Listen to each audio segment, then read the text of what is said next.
المرمى هنا. شيكابالا في الكرة الثابتة بالقدم اليسرى. الله، زملكاوية مصر تذهب لزد اف سي وبعد ذلك انبي، ولكن شيكابالا الله يا معلم، ده انت بتلعب وبتتكلم يا شيكا يا احلى مزيكا. الزمالك عن طريق شيكابالا، هدف زملكاوي ثاني، هدف زملكاوي. اهو شيكا الرجل والذهب الذي لا يصدأ، الذهب الحقيقي والأصلي الذي لا يصدأ، بل كلما تقدم به العمر كلما كان أروع، كلما كان أجمل. ما هو بيقول الدهن في العتاء. أيوة شيكابالا، شوف شيكابالا رغم الضغط. يا حبيبي يا شيكابالا، هي الغمزة. شوف رغم المضايقة من المدافع، لكن بقدم يسرى سحرية، بقدم يسرى يضعها. شوف الآن من زاوية أخرى مر وغمزها ولمزها ووضعها في المرمى. شوف الغمزة، عينك على الغمزة. يا شيكابالا، يا شيكابالا. الزمالك 2. مباراة تبدأ بهذه القوة وبهذا العنفوان. نعم المثلوثي التونسي يعرقل المغربي من الفريق المصري. فبالتالي الآن لدينا ضربة جزاء حاضرة وموجودة، والتنفيذ حاضر وموجود من اللاعب اللي كسب ضربة الجزاء. يسري بوزوق من أجل التقليص. يسري الله،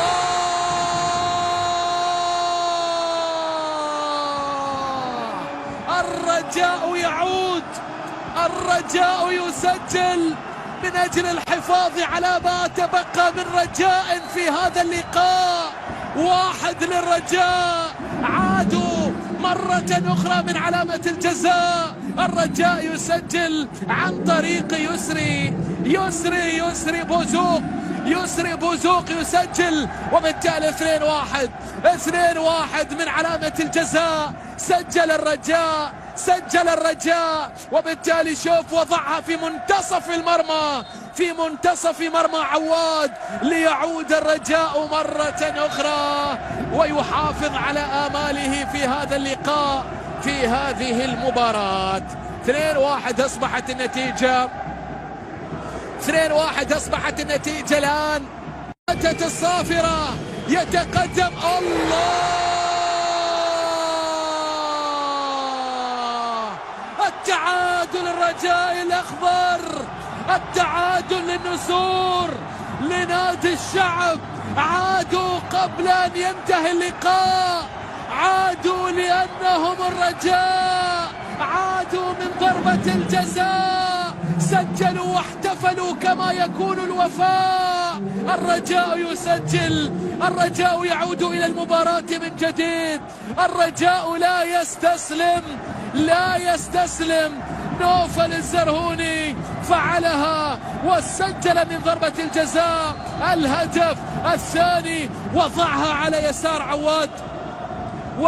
على يسار عواد ليعود بالتالي نادي الرجاء إلى المباراة. 2-2 أصبحت. يا لها من لقطة، ويا لها من ضربة، ويا لها من قدم يسرى وضعت الكرة في المرمى بهذا الشكل ليعدل الرجاء النتيجة بعد أن كان متأخرا بهدفين نظيفين. لكنه يعود، لكنه يسجل يا جوزيف، حتى وإن كان التسجيل من علامة الجزاء.